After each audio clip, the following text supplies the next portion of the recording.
This video contains historical references to racial discrimination and segregation. Viewer discretion is advised. Dobry Den History presents this story with clarity and respect. Welcome to Dobry Den History, where every day starts with a little legacy and a lot of stories. Let's begin. It's October 15th, 2025. Today we're talking about the Civil Rights Act of 1875 versus the U.S. Supreme Court. Spoiler, the court benches the law and Jim Crow gets drafted. To kick off in the post-Civil War era, Congress passes the Civil Rights Act of 1875. No more racial discrimination in hotels, theaters, railroads.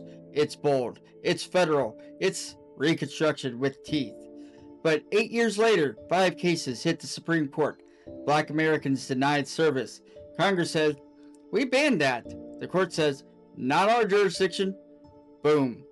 Law strikes down, civil rights benched, private businesses free to discriminate. The court ruled that the 14th Amendment only applies to state actions, not private behavior.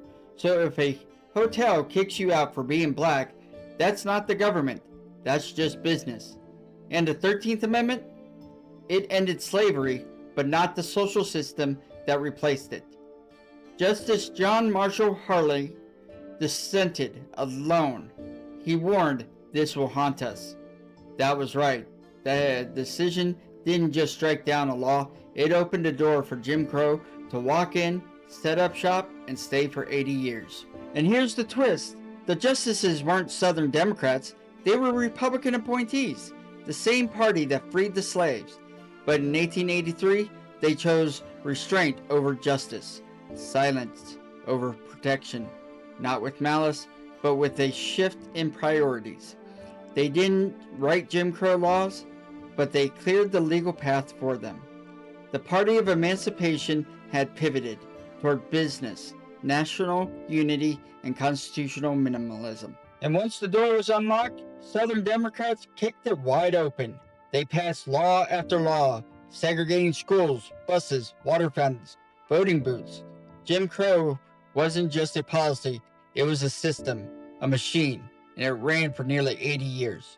The courts didn't enforce racism, but it made it legally possible, and America paid the price in dignity and justice and in time lost. So what was October 15th, 1883? It was the day the Supreme Court said, "Not our problem," and Jim Crow said, "I'll take it from here."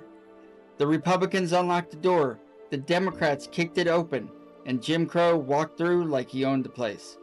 13 years later, in Plessy versus Ferguson, the court didn't just let him stay, they gave him a legal jersey and a locker.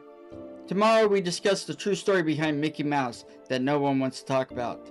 This has been Dobry Den History with your daily history moment. Legacy matters, stories echo, and the law, it always leaves a trail. Dobry Den, and we'll see you tomorrow. If you like this video, please hit that like button, hit the subscribe button, and hit that little bell icon so you always get our videos. Dobry Den,